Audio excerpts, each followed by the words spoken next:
Merhabalar, Hisse Longçu YouTube kanalıma hoş geldiniz. Cazip hisseler, ucuz hisseler strateji videomuzun ikinci bölümüyle karşınızdayım arkadaşlar. İkinci bölümde Kardemir hissesinden başlayarak şu listede gördüğünüz hisselerin tek tek incelemesini yapacağız. Birinci bölümde stratejinin nasıl uygulandığını anlattık. Ayrıca TradingView programında bu hisseleri nasıl tespit edebileceğimizi, nasıl filtreleyebileceğimizi anlattık. Birinci bölümü izlememiş olan arkadaşlar için öncelikli olarak birinci bölümü izlemelerini öneriyorum ve şuraya kart bırakıyorum. Ayrıca açıklamalar kısmına link bırakıyorum.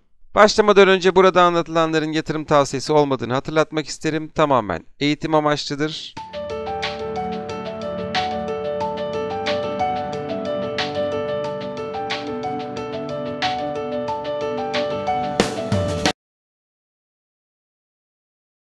Şimdi Kardemir hissesiyle başlayabiliriz.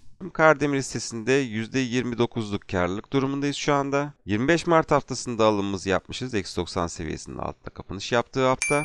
Şu anda -10 seviyesinin üzerindeyiz arkadaşlar. Ve gördüğünüz gibi burada da Williams yüzde aralığı indikatörümüz yönünü aşağı çevirmiş gözüküyor. Fakat fiyatımız yukarı gitmiş. Dolayısıyla burada uyumsuzluk var diyoruz ve Kardemir hissesinde elimizdekilerin yarısını satıyoruz arkadaşlar. -40 seviyesinin altında bir haftalık kapanış geldiğinde ise elimizdekilerin tamamını satıyor olacağız. Evet, Hektaş hissesine geçelim. Hektaş'ta daha önce 8 defa toplama yaptık arkadaşlar ve %18 zararlı durumdayız. Şu anda -90 seviyesinin üzerinde fakat bir türlü yukarı yönlü tepkisini yapamıyor. Ben yine birkaç hafta içerisinde buradan yukarı yönlü bir tepki yapabileceğini düşünüyorum. Fakat Hektaş hissesinde de kırmızı bayrak eklemişiz. Stratejimize uygun olmayan durumlar var. Neymiş? Hemen bakalım. Şuraya Hektaş yazıyorum. Evet, burada da piyasa değeri bölü defter değeri oranı 4.75. Stratejiye uygun, burada problem yok. Fakat FK oranı eksi, görüyorsunuz arkadaşlar. -32. Şirket zarar ediyor. Ve zarar eden şirketle işimiz yok. O yüzden Hektaş'ı da listemizden çıkartıyoruz. Kimtex Polyaretan'a bakalım. Kimtex Polyaretan'da da şu anda %3'lük bir zarar durumundayız. Daha önce burada 4 defa toplama yapmışız. Düzeltiyorum, 5 defa toplama yapmışız. Şu anda -90 seviyesinin üzerindeyiz. Herhangi bir ekleme yapmamıza gerek yok. Bekliyoruz arkadaşlar. Evet, bir diğer hissemiz SDT Uzay. SDT Uzay hissesinde de %7 civarında bir karlılığımız var. Daha önce 5 defa toplama yapmışız. Bu hafta itibariyle tekrardan -90 seviyesinin altına düştüğünü görüyoruz. Herhangi bir ekleme yapmıyoruz arkadaşlar. Yeni kurallarımıza göre SDT Uzay hissesinde de bir sorun var. Kırmızı bayrak eklemişiz. Bakalım neymiş? Şuradan bakalım. Evet, burada da problemimiz hem piyasa değeri bölü defter değeri oranımız hem de FK oranımız, ikisi de belirttiğimiz seviyelerden yüksek. Dolayısıyla SDT Uzay Sanayi hissesini de listemizden çıkartıyorum. Europower Enerji'ye bakalım. Europower Enerji'de de daha önce 7 defa toplama yaptık. Bu hafta itibariyle tekrardan -90 seviyesinin altına sarktı.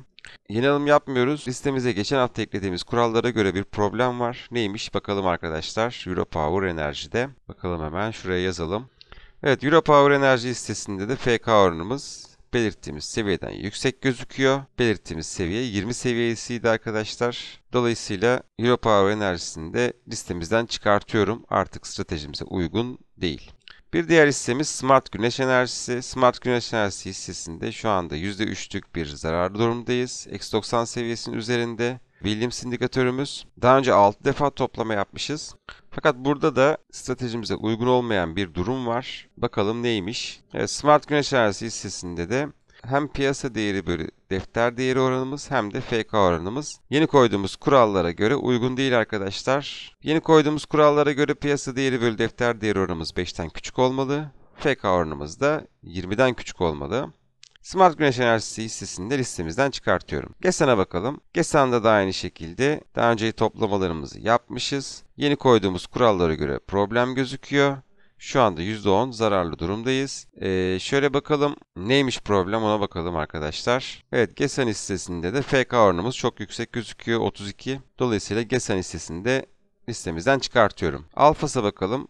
Evet, Alfas'ta da yine kırmızı bayrak koymuşum. Burada da kurallarımıza uygun olmayan durumlar var. Neymiş bir bakalım arkadaşlar. Şuraya yazalım. Evet, piyasa değeri bölü defter değeri oranımız 5'ten küçük olmalı dedik. 9.96. FK oranımız 20'den küçük olmalı dedik. 21.16. Dolayısıyla bizim için uygun değil, cazip değil arkadaşlar bu hisse. Alfası da listemizden çıkartıyorum. Evet, İzdemir Enerji'ye bakalım. İzdemir Enerji'de şu anda %3 zararlı durumdayız. Daha önce 5 defa toplama yaptık.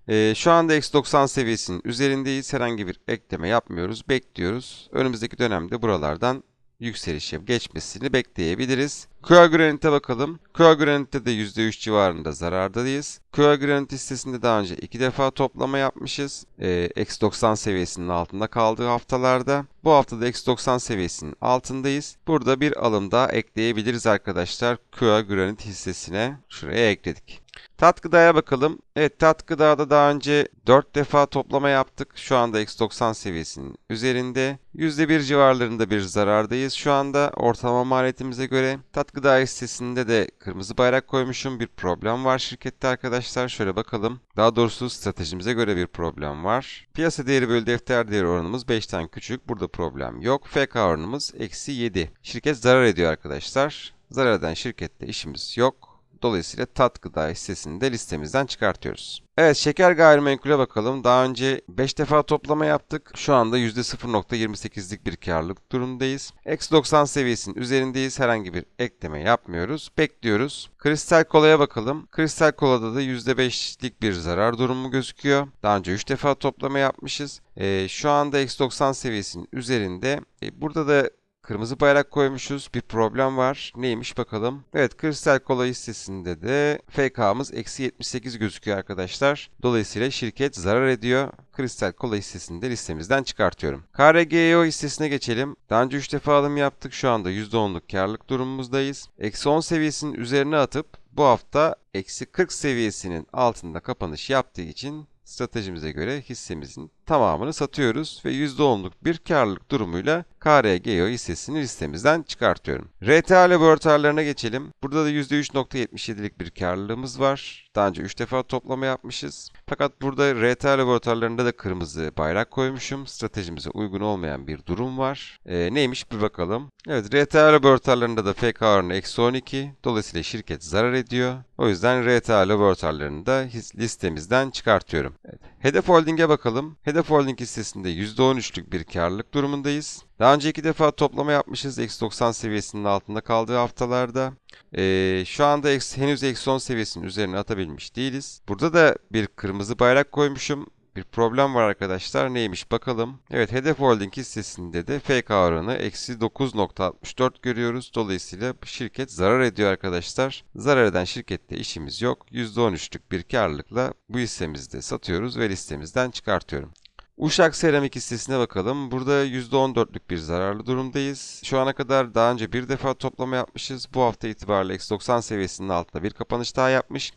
Ve buradan bir alım daha ekleyebiliriz. Şuraya ekliyorum arkadaşlar. -90 seviyesinin üzerine attıktan sonra alım yapmayı durduracağız. -10 seviyesinin üzerine atıp daha sonrasında -40 seviyesinin altında bir haftalık kapanış geldiğinde ise elimizdekileri satıyor olacağız arkadaşlar. PC iletişime bakalım. PC iletişimde daha önce 2 defa alım yaptık. Şu anda alım yaptığımız seviyelerden baktığımızda %38'lik karlılık durumdayız. Şu anda -10 seviyesinin üzerine atmış vaziyetteyiz. Herhangi bir uyumsuzluk da yok. Bekliyoruz arkadaşlar. Önümüzdeki dönemde -40 seviyesinin altında bir haftalık kapanış gelirse elimizdekileri satacağız.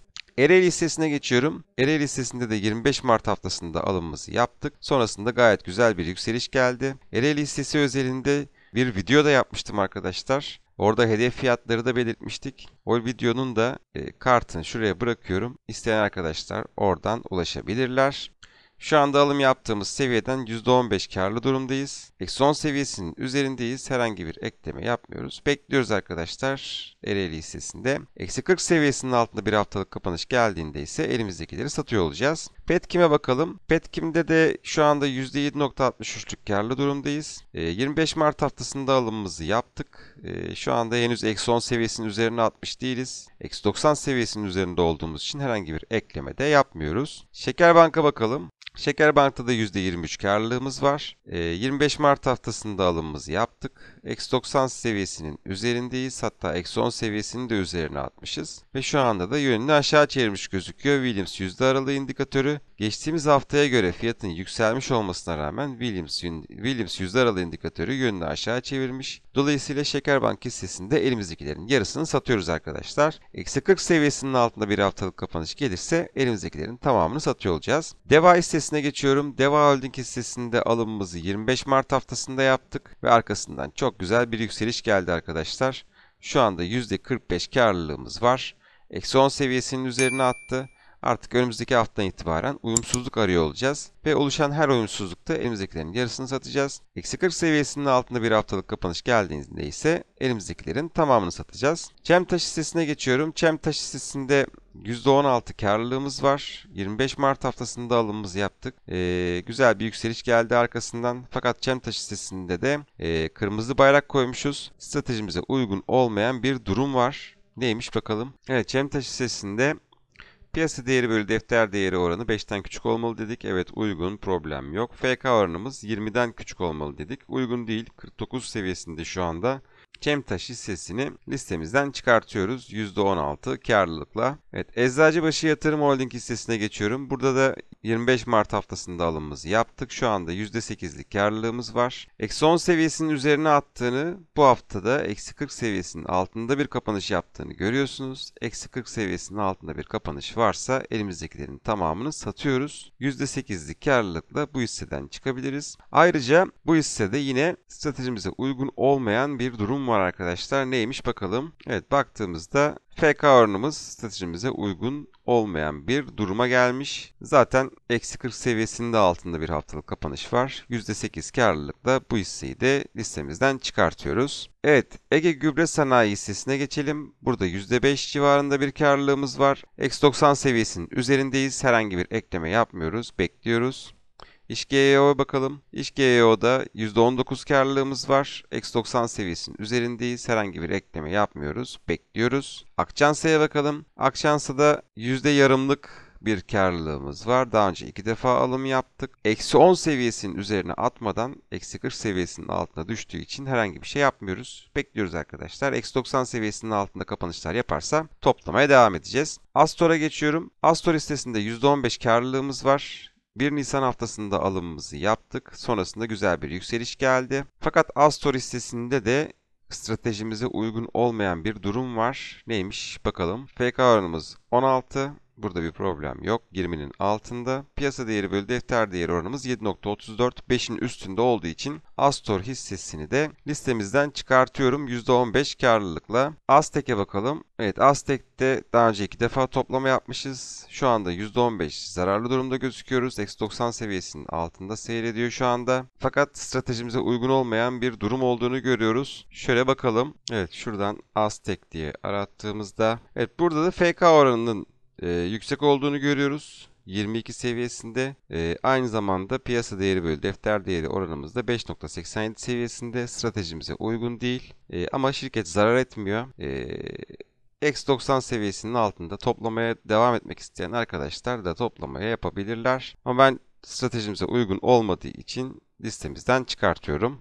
Bir diğer hissemiz bizim toptan satış mağazaları. Burada da aynı şekilde stratejimize uygun olmayan bir durum var. Ona bir bakalım. Evet, piyasa değeri bölü defter değeri oranımız 1.44. Burada problem yok. FK oranımız 20'den küçük olmalı dedik. Burada 32. O yüzden bu hissemizi de listemizden çıkartıyorum. Miatek var. Miatek hissesinde de 2 defa toplama yapmış gözüküyoruz daha önce. Şu anda eksi 90 seviyesinin üzerindeyiz. Burada da yine kırmızı bayrak eklemişiz. Neymiş bakalım. Miatek hissesinde bir problem görmüşüz stratejimize göre. Evet, Miatek hissesinde de piyasa değeri bölü defter değeri oranımız 14. Belirttiğimiz seviye 5'ti. 5'ten küçük olmalı dedik. FK oranımız 39. Burada da 20'den küçük olmalı dedik. Stratejimizin koşullarına uygun değil. Fakat burada bakın Kaufman hareketli ortalamasının üzerinde olduğunu görüyoruz. Videonun başında stratejimizde anlattığımda ne demiştik? Kaufman hareketli ortalamasının üzerindeyse yine de alım yapılabilir. Fakat burada stop seviyesi Kaufman hareketli ortalaması olarak belirlenmeli. Şu anda 52.55 seviyesinde. Bu seviyenin altında haftalık bir kapanış geliyorsa stop olmakta fayda var arkadaşlar. Evet, Alarko Holding'e bakalım. Alarko Holding'de 22 Nisan haftasında alımımızı yapmışız. Şu anda %5'lik bir karlılığımız var. Eksi 90 seviyesinin üzerindeyiz. Herhangi bir ekleme yapmıyoruz. Bekliyoruz arkadaşlar. Reader'a bakalım. Reader hissesinde de daha önce 3 defa alım yapmışız. Şu anda karlılığımız veya zararımız yok diyebiliriz. Eksi 0.37 olarak gözüküyor. Burada da stratejimize uygun olmayan durumlar tespit etmişim arkadaşlar. Onlar neymiş bakalım. Şuraya Reader yazalım. Evet. Piyasa değeri bölü defter değeri oranımız 5'ten küçük olmalı dedik. Burada 8 uygun değil. FK oranımız 20'den küçük olmalı dedik. Burada 35 bu da uygun değil. Fakat Miatek hissesinde olduğu gibi burada da Kaufman hareketli ortalamasının üzerinde seyrettiğini gördüğümüz için alım yapılabilir dedik arkadaşlar. Fakat stop seviyemiz 39.97 Kaufman hareketli ortalaması. Bu seviyenin altında haftalık kapanış geliyorsa stop olmakta fayda var. Derlux yatırım hissesine bakalım. Burada daha önce 2 defa alım yaptık. Şu anda eksi 90 seviyesinin altında seyretmeye devam ediyor. Ve kırmızı bir mum var. Düşüş mumu var. Dolayısıyla burada bir alım daha ekleyebiliriz. Üçüncü alımımızı şuraya ekliyorum. Şu anda %6 zarar durumdayız. Evet, Kalekim hissesine bakalım. Kalekim hissesinde %3.7 karlı durumdayız. Eksi 90 seviyesinin üzerindeyiz. Burada da stratejimize uygun olmayan bir durum görmüşüm. Onun ne olduğuna şöyle bakalım. Evet, piyasa değeri bölü defter değeri oranımız 4.5. 5 seviyesinin altında. Burada bir problem yok.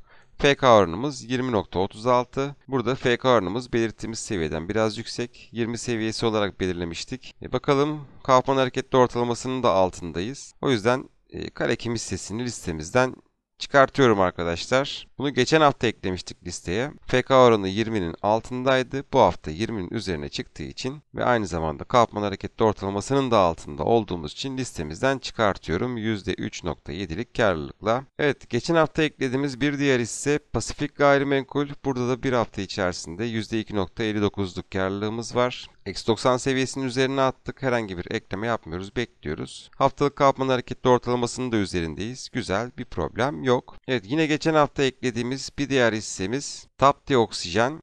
Burada da bir hafta içerisinde %3.14'lük karlı durumdayız. Eksi 90 seviyesinin üzerine attı Williams indikatörümüz. Herhangi bir ekleme yapmıyoruz. Bekliyoruz arkadaşlar. Evet, bir diğer hissemiz Peker Gayrimenkul. Bunu da geçen hafta ekledik. Bu hafta düşüşle devam etti. Şu anda eksi 90 seviyesinin altında. Dolayısıyla buradan bir alım daha ekleyebiliriz. Şu an itibariyle %9'luk bir zarar durumundayız. Evet, yine geçen hafta eklediğimiz bir diğer hisse Batı Ege. Burada da eksi 90 seviyesinin altında devam etti ve şu anda %2'lik zararımız var. Düşüş mumuyla kapattığı için ve eksi 90 seviyesinin altında olduğu için bir alım daha buradan ekleyebiliriz. Geçen hafta eklediğimiz Ensari Deri hissesi burada da eksi 90 seviyesinin altında bir hafta daha devam etti.